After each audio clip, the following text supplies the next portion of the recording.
네, 우리 하나님은요, 사람이 할 수 없는 것을 요구하지 않으십니다. 우리 하나님은요, 너도 나처럼 하나님처럼 되라, 성불해라, 이렇게 우리에게 요구하지 않으십니다. 대신 내가 너와 함께 하겠다고, 내가 너와 함께 살겠다고 약속하시는 분이 우리 하나님이십니다. 이것이 다른 종교와 복음의 차이지요. 요한복음 말씀을 들어보십시오. 대단한 약속이 담겨 있습니다. 내가 너희를 고아와 같이 버려두지 아니하고 너희에게로 오리라. 그 다음 말씀 같이 읽겠습니다. 시작. 대답하여 이르시되 사람이 나를 사랑하면 내 말을 지키리니 내 아버지께서 그를 사랑하실 것이요 우리가 그에게 가서 거처를 그와 함께 하리라. 우리 하나님께서는요, 현재 지금 여기서 우리와 함께 하시고 우리를 당신의 사랑으로 다스리기 위해서 우리를 구원하신 거예요. 성도는 지금 여기서 하나님의 그 사랑의 다스리심을 받습니다.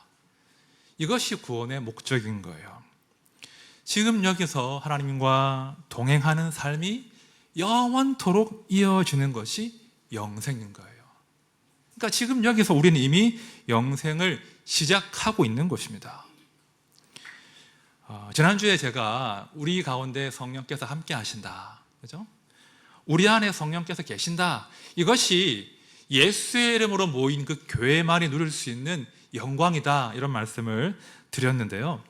오늘은 제가 한 걸음 더 나가서요, 그렇게 성령님과 우리가 함께 하는 것이 우리 각자에게 어떤 실제적인 능력이 되고 행복이 되는가, 이런 관점으로 함께 말씀을 나누어 보려고 합니다. 성령의 사람들, 이 교회만이 누릴 수 있는 행복이 있거든요. 그 행복이 무엇인가, 두 가지로 함께 이야기해 보려고 합니다. 오늘 우리가 함께 읽은 본문은 3장이었는데요 좀 앞으로 돌아가서 2장 말씀을 좀 같이 읽어봤으면 좋겠습니다. 2장 12절 말씀 우리 같이 봅시다. 시작. 우리가 세상의 영을 받지 아니하고 오직 하나님으로부터 온 영을 받았으니 이는 우리로 하여금 하나님께서 우리에게 은혜로 주신 것들을 알게 하려 하심이라. 자, 하나님께로부터 온 영을 받았다라고 합니다. 성령을 받았다, 이런 의미겠죠. 예수를 믿는 모든 사람은 한 사람도 예외 없이 성령을 선물로 받습니다. 한 사람의 예외도 없어요. 그리고 우리 가운데 오신 성령께서는 우리를 하나님의 성전에 걸맞는 아름다운 존재로 빚어가십니다. 이것은 우리가 거부할 수 있는 것이 아니에요. 예수를 믿으면 하나님의 성령 우리 가운데 오실 수밖에 없고요, 그 성령께서 우리를 하나님의 성전에 걸맞는 존재로 빚어가신다는 거예요. 자, 12절 하반절을 보시면 성령께서 어떻게 우리를 빚어가시는가, 그 중요한 성령의 사역이 나와 있는데요, 이렇게 나와 있습니다. 우리로 하여금 하나님께서 우리에게 은혜로 주시는 것을 알게 하려 하심이라. 여러분, 우리 가운데 찾아오신 성령께서는요, 무엇보다 우리가 하나님께로부터 그 받은 그 은혜가 무엇인지를 알려주십니다. 우리 하나님은요, 당신을 계시하십니다. 당신을 드러내시는데 드러내실 뿐 아니라 우리가 그 하나님을 알아보고 이해하고 하나님이 하신 일을 깨달을 수 있도록 우리의 영적인 눈과 귀를 허락하시는 분이 우리 하나님이십니다. 이것은 성도만이 누릴 수 있는 특별한 행복인 거예요. 자, 교회, 성령의 공동체가 누리는 두 가지 행복이 무엇이냐? 그 첫 번째가 바로 이겁니다. 하나님께서 은혜로 주신 것을 아는 행복이에요. 여러분, 우리가 무슨 대단한 지혜가 있어서 하나님께서 하신 일들을 다 헤아릴 수가 있습니까? 우리가 무슨 신령한 사람들이어서 그 십자가의 위대한 복음과 우리에게 말씀하신 그 말씀의 깊은 의미를 깨달을 수가 있냔 말입니다. 저기 중동의 한 총구석에서 한 청년이 십자가 위에서 참혹하게 달려 죽었는데, 그 한 청년이 십자가 위에서 달린 그 사건이 온 인류를 구원하시기 위한 그 하나님의 구원 역사의 하이라이트임을 누가 알려주셨단 말입니다. 우리가 한 것이 아니에요. 성령께서 우리에게 행하신 그 모든 은혜로운 일들의 의미를 밝혀주신 거예요. 성령이 아니면 우리가 알 수 없는 거예요. 요한복음 말씀을 들어보십시오. 보혜사 곧 아버지께서 내 이름으로 보내실 성령, 그가 너희에게 모든 것을 가르치고 내가 너희에게 말한 모든 것을 생각나게 하리라. 그 다음 말씀도 들어보십시오. 내가 아버지께로부터 너희에게 보낼 보혜사 곧 아버지께로부터 나오시는 진리의 성령이 오실 때에 그가 나를 증언하실 것이요. 우리 주님 곧 이제 십자가에 달리셔야 되는데 그 십자가를 앞두시고 집중적으로 하신 말씀이 성령을 보낼 것이다 라는 말씀이셨어요. 성령께서 오실 것인데 그분이 오시면 내가 너희에게 말한 것의 모든 의미를 깨닫게 하실 것이다. 성령이 오시면 나의 죽음과 부활의 의미를 알려주실 것이다. 성령께서 오실 것이다. 여러분, 십자가와 부활로 우리 주님의 사역이 완결되는 것이 아니에요. 십자가와 부활 사건은 반드시 성령의 오심으로 이어져야 된다는 거예요. 그분의 구속 사역은 성령의 오심으로 절정으로 치닫는 겁니다. 제가 종종 말씀드리지 않습니까? 이 성경의 복음은요, 하나님의 복음은 도무지 사람의 종교적인 본성이나 상식으로 이해할 수 없는 특별한 것이거든요. 그래서 이 특별한 사건 비밀은 사람 수준의 분석이나 지혜가 아니라 하나님의 영이 오셔서 성령께서 깨닫게 해주셔야 알 수 있다는 거예요. 우리가 예수를 안다는 것은요, 이미 우리 안에서 성령께서 일하시는 증거가 되는 것이죠. 이재철 목사님 아시죠? 이 목사님께서 이제 그 설교 시간에 자주 하시는 예화가 하나 있습니다. 책에도 나오는 이야기인데, 이 목사님이 그 가까운 스님 친구가 한 분 계시대요. 스님 친구.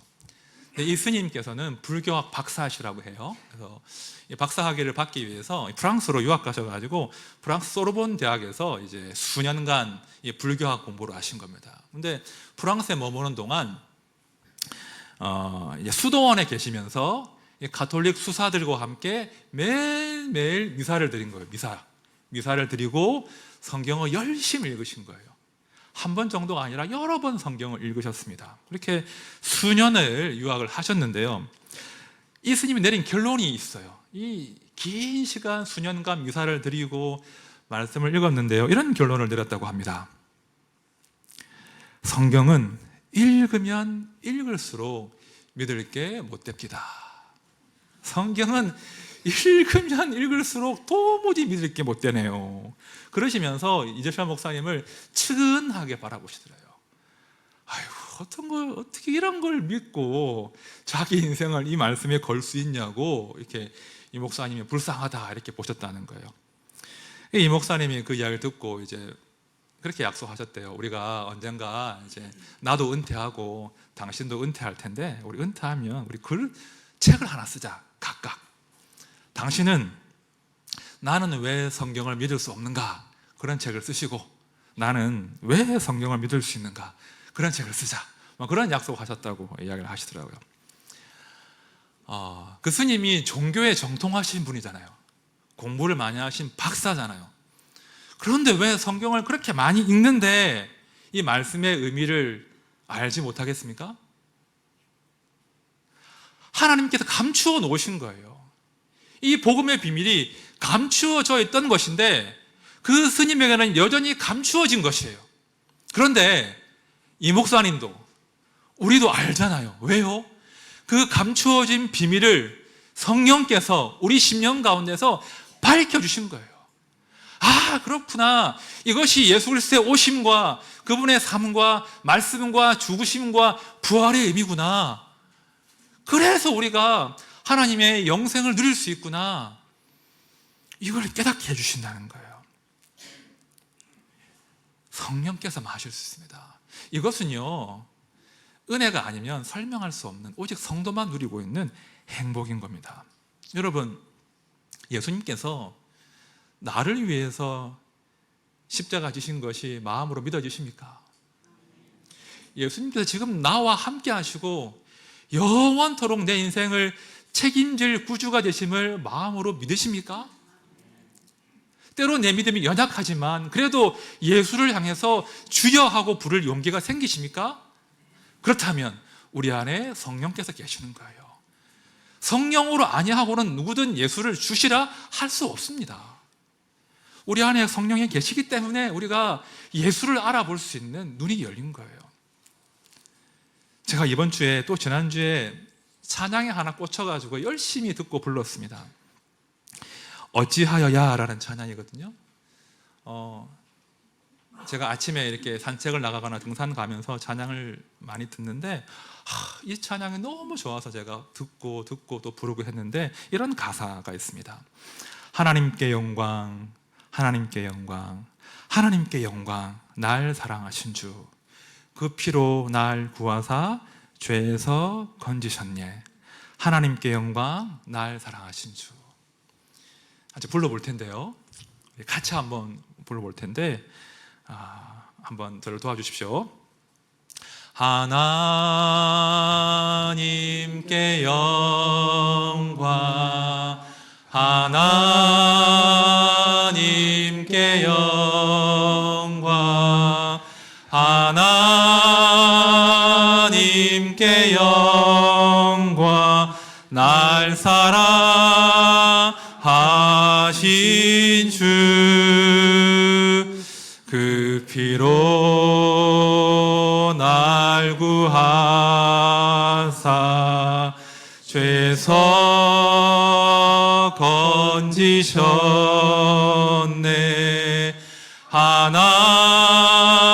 하나님께 영광, 날 사랑하신 주. 이 찬양을 듣는데 제가 듣고 있을 수만은 없어서 제가 작은 소리지만 찬양을 하면서 이제 하나님 묵상했습니다. 이런 고백을 제가 할 수밖에 없었죠. 하나님, 제가 예수가 믿어집니다. 하나님, 제가 십자가의 그 비밀이 뭔지 알겠습니다. 하나님이 나를 사랑하시는 것을 내가 알겠습니다. 이 고백을 올려드리는데 얼마나 감격스러운지 모릅니다. 여러분, 우리가 어떻게 이 고백을 할 수 있습니까? 우리 안에 성령께서 이 고백을 만들어내시는 거예요. 여러분, 이것이 하나님께서 우리 인생들에게 가장 받기를 원하시는 고백인 거거든요. 이는 그가 사랑하는 자 안에서 우리에게 거저 주시는 바 그의 은혜의 영광을 찬송하게 하려는 것이라. 우리가 하나님의 그 은혜를 알고 찬송하는 것, 그것이 우리를 예정하시고 구원하신 하나님의 목적이에요. 그런데 성령께서 우리 안에서 이 목적을 이루어내신다는 거예요. 우리가 하나님을 알잖아요. 하나님을 찬양할 수 있잖아요. 우리 모두가 이 행복을 누리며 사셔야 돼요. 결코 빼앗길 수 없는 우리 성도만의 행복입니다.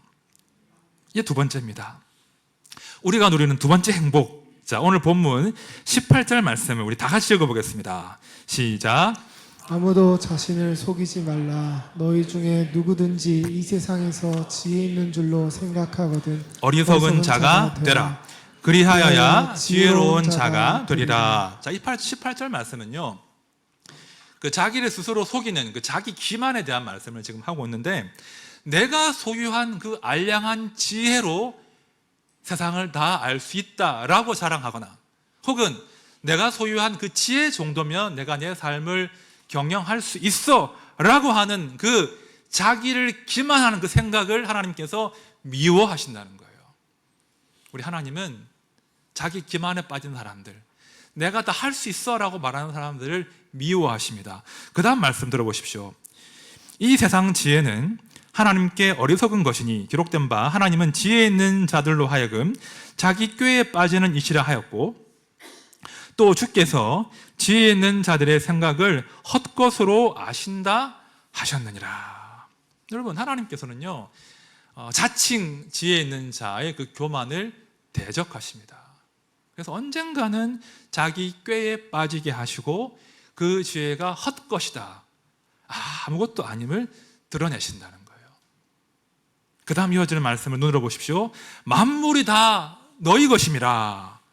다 너희 것이라. 지금 바울이 다 너희 것이다 라고 지금 강조하고 있는데요. 이게 무슨 맥락인가 하니 만물의 주인이신 하나님께서 우리와 함께 하심으로 만물이 다 너희 것 아니냐, 이 말씀을 지금 하고 있는 거예요. 지금 중요한 핵심은 뭐냐면 우리가 하나님의 소유라고 하는, 우리가 하나님의 백성이라고 하는 그 단 하나의 진리 안에서 우리가 만물을 소유하고 누릴 자격을 얻게 되었다는 거예요. 이해되십니까?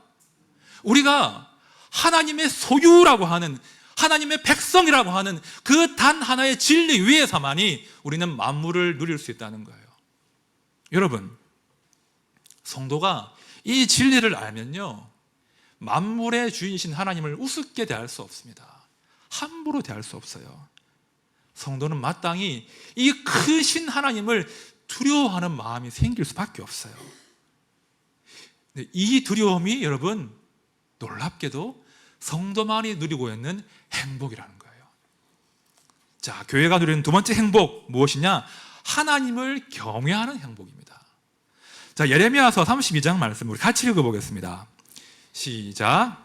내가 그들에게 복을 주기 위하여 그들을 떠나지 아니하리라 하는 영원한 언약을 그들에게 세우고 나를 경외함을 그들의 마음에 두어 나를 떠나지 않게 하고. 자, 예레미야 말씀은 하나님께서 예레미야에게 이제 율법의 시대가 아니라 성령의 시대가 올 것이다 라고 하는 중요한 예언을 하시는 대목인데요, 이 새로운 시대의 특징이 뭐냐? 첫 번째, 결코 하나님 우리를 떠나지 않으신다는 거예요.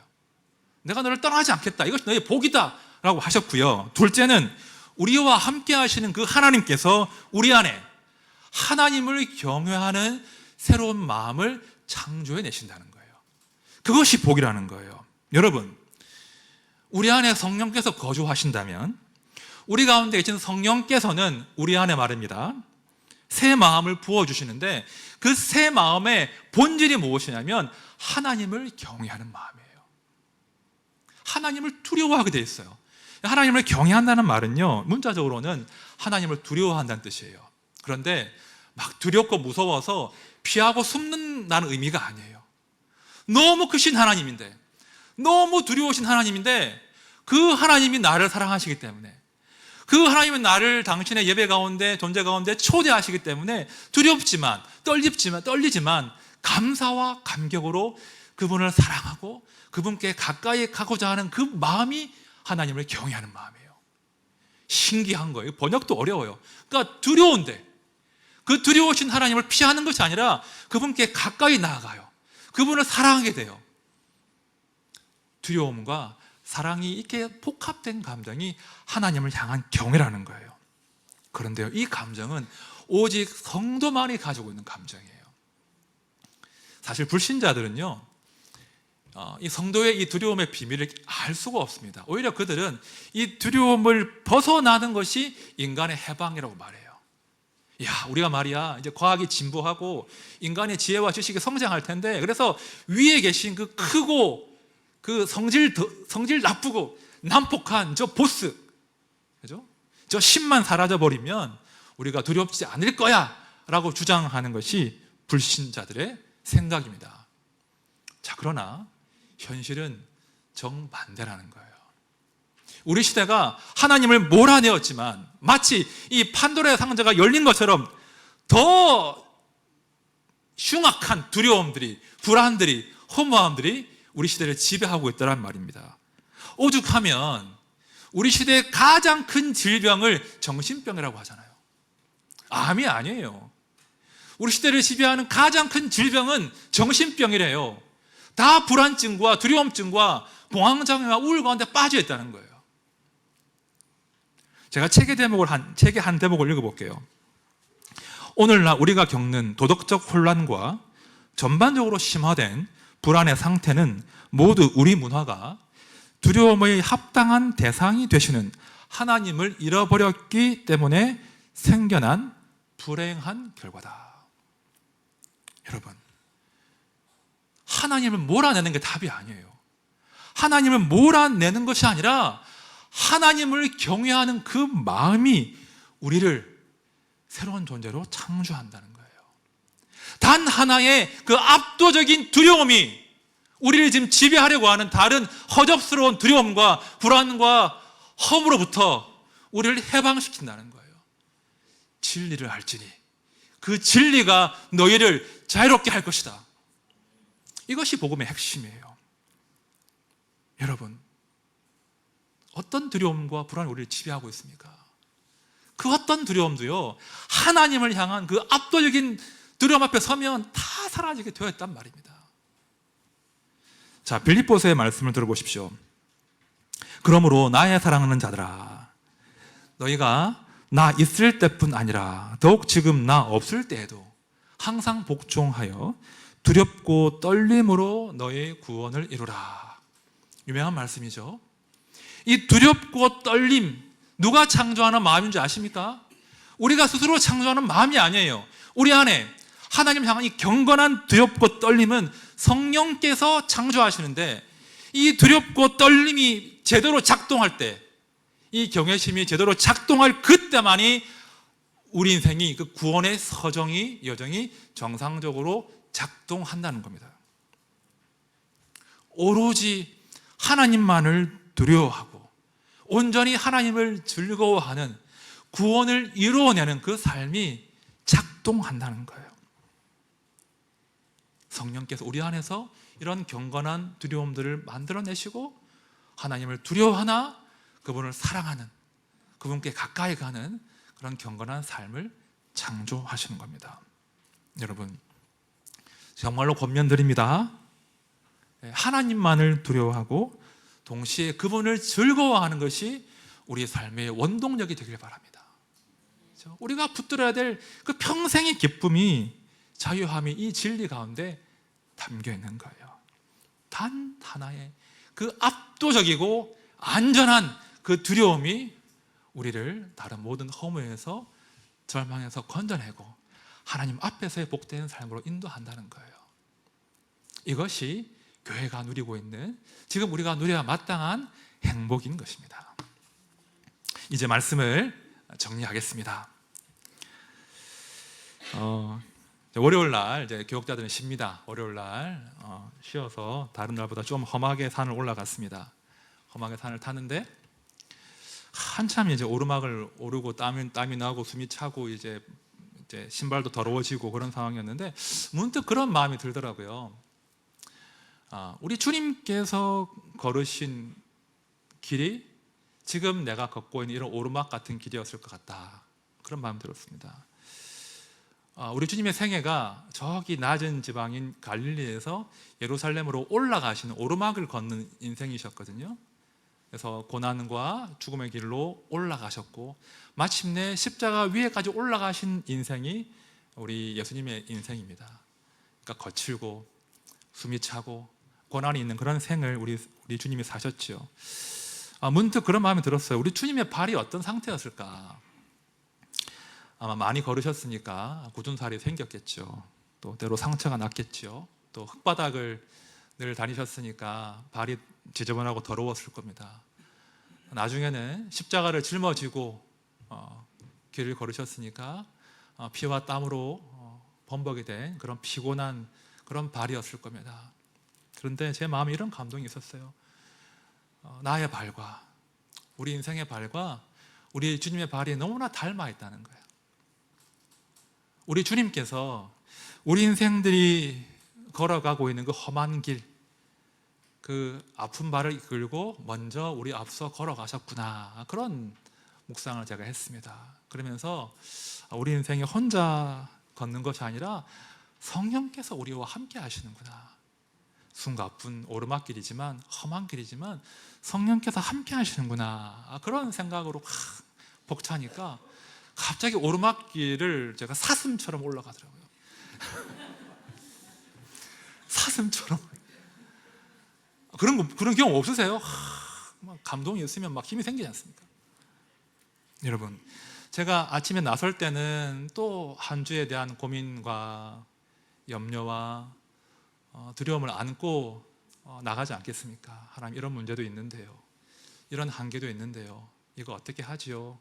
그런 고민을 가득 안고 길을 나서는데 제가 그 길에서 그 고민과 씨름하지 않게 되더라고요. 결국은 제가 하나님과 깊이 교제하고, 와, 이 하나님이 나와 함께 하시고 예수님이 나의 걸음을 아시고 나와 함께 걸으시는구나, 그런 감격 가운데 다 잠기니까 더 이상 내가 품었던 그 두려움도 근심도 다 저를 지배할 수 없게 되더라고요.